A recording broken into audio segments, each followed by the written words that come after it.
ये इलाहाबाद है भैया। यहाँ लूसेंट और स्टूडेंट का रिश्ता ठीक वैसे ही है जैसे फिल्मों में करण अर्जुन का।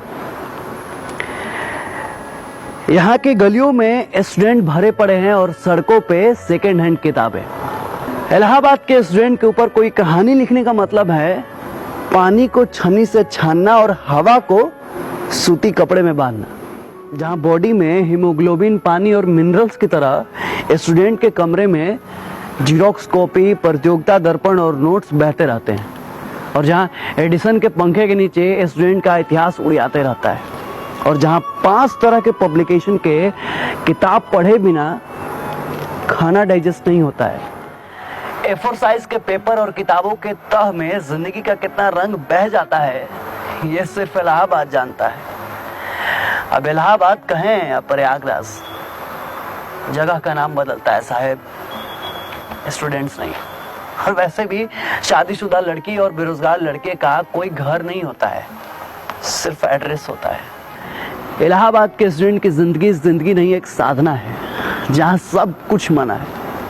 यहाँ लोग घाम से नहीं बल्कि एग्जाम से जल जाते हैं, लेकिन फिर भी एक कंपटीशन की आग जो एक इलाहाबाद के लड़के में धधकती है ना, वो शायद ही कहीं और किसी ज्वालामुखी में देखने को मिले।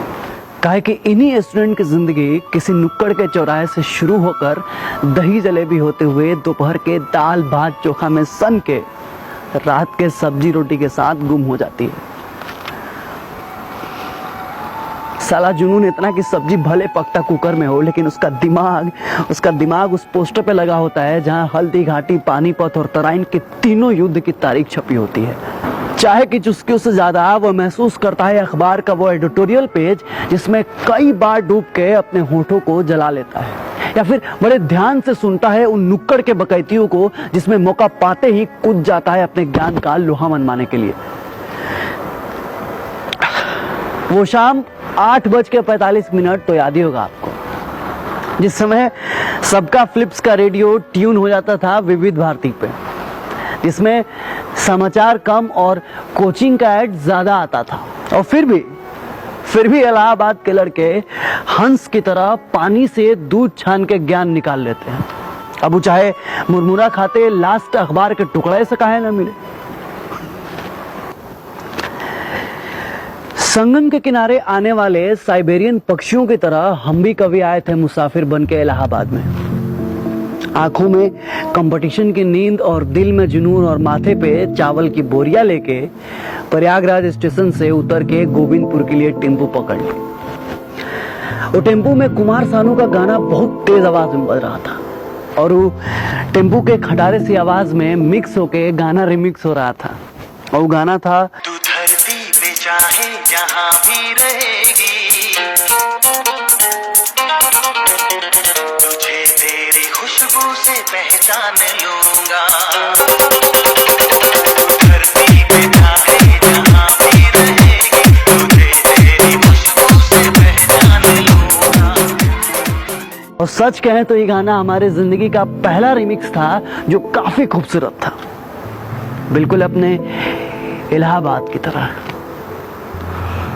इलाहाबाद यूनिवर्सिटी से बीए करने के बाद यदि कोई लड़का अपने नाम के आगे आईएएस लगा दे तो ये कोई बड़ बात नहीं है, काहे कि इलाहाबाद का लड़का सपने को भी हकीकत की तरह जीना चाहता है और हम भी इसी सपने को हकीकत में जीना चाहते थे।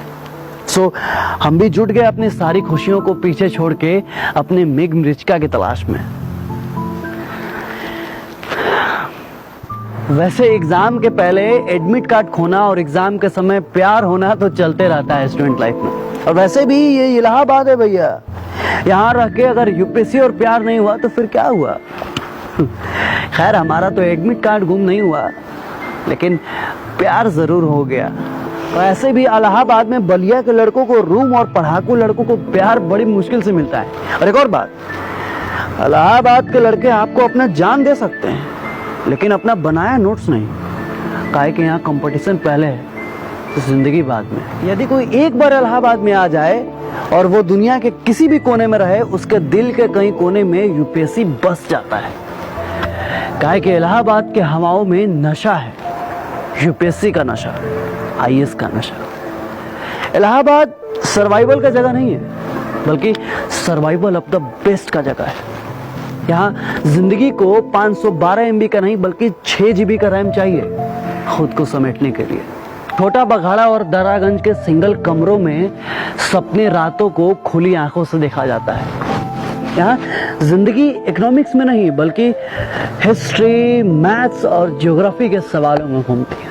लेकिन हाँ, बाबूजी के घर से भेजे गए पैसों का जब इकोनॉमिक्स बिगड़ने लगता है तो इलाहाबाद का लड़का एक नए जीव का तलाश करता है जिसे पार्टनर कहते हैं, जो सिर्फ पार्टनर नहीं बल्कि जिंदगी का एक अहम हिस्सा होता है। इलाहाबाद का पार्टनर रूम के भाड़ा से लेकर नमक तक शेयर करता है, साथ ही शेयर करता है कोचिंग वाला प्यार, दिलों का दर्द और नीलेश मिश्रा की कहानियां। बेड की करवटों से लेकर गैस साथ में भराते हैं और किसी दिन मकान मालिक से झगड़ा करके दरियागंज से तेलियरगंज शिफ्ट हो जाते हैं। कहते हैं कि समय से पहले और भाग्य से ज्यादा किसी को कुछ नहीं मिलता, लेकिन ये इलाहाबाद है। यहाँ सिर्फ नदियों का संगम नहीं है बल्कि भाग्य और समय दोनों का संगम होता है। हम देखे हैं यहाँ पे टाइम मैनेजमेंट करने के लिए लड़का लोग एक हाथ से ब्रश और दूसरे हाथ से मोबाइल पे द हिंदू या यूट्यूब का आर्टिकल सुनता है। जानते हैं, बेचैनी और समय के रासायनिक अभिक्रिया में स्टूडेंट सोडियम और NaCl जैसा जल गल जाता है। प्याज काटने के समय सांझ वाली बुलेटिन के साथ शुरू होता है और करंट अफेयर के साथ खत्म हो जाता है।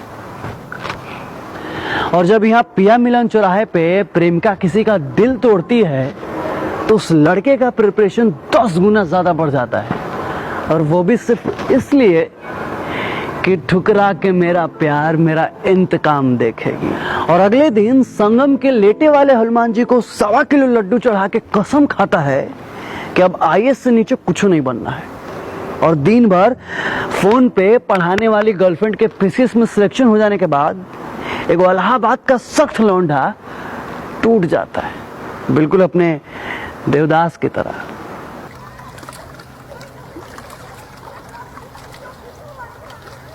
तुम्हारा क्या हुआ UPPCS का? STM पोस्ट मिली है। STM की बात ही कुछ और होती है। बड़े बड़े लोग, बड़ी बड़ी गाड़ियाँ और हाथों में बड़े बड़े पर्स। बस ज्वाइन करने ही वाली हूँ। और तुम्हारा? SDM।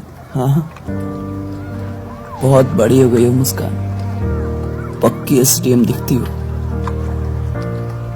बड़ा बड़ा लेक्चर, बड़ी बड़ी आंखें और इन आंखों में बड़े बड़े सपने, बड़ा बड़ा ऑफिस और तुम्हारे अंडर में काम करने वाले बड़े बड़े बाबू लोग। अच्छा हुआ तुम मेरे पास आ गई। ये कुछ नोट्स है जो तुम्हें मैं देना चाहता हूँ, कुछ बातें हैं जो तुम्हें मैं बताना चाहता हूँ। हाँ तो बताओ ना।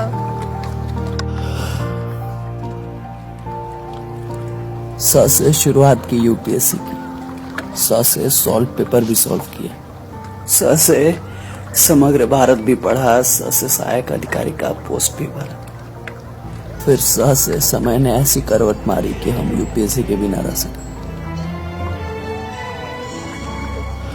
अरे तुम उदास मत हो। स से सुबह होता है, स से सूरज होता है, स से सैक्रिफाइस होता है और स से सक्सेस होता है, और स से सिलेक्शन भी तो होता है। स से समाप्ति तो होता है मुस्कान। हम ओवर एज होने वाले हैं, हमारा एज खत्म होने वाला है। पर हमारी दोस्ती तो खत्म नहीं होने वाली। हाँ,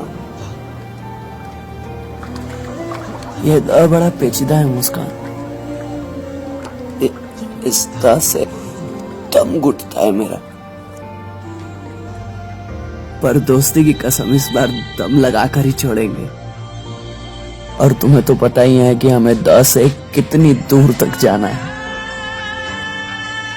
समझ ही नहीं आता ये प्रिपरेशन कब खत्म होगा, बस प्री कब क्लियर होगा, हम घर से घर कब जाएंगे। खैर, तुम जाओ, तुम्हारा समय आ गया है।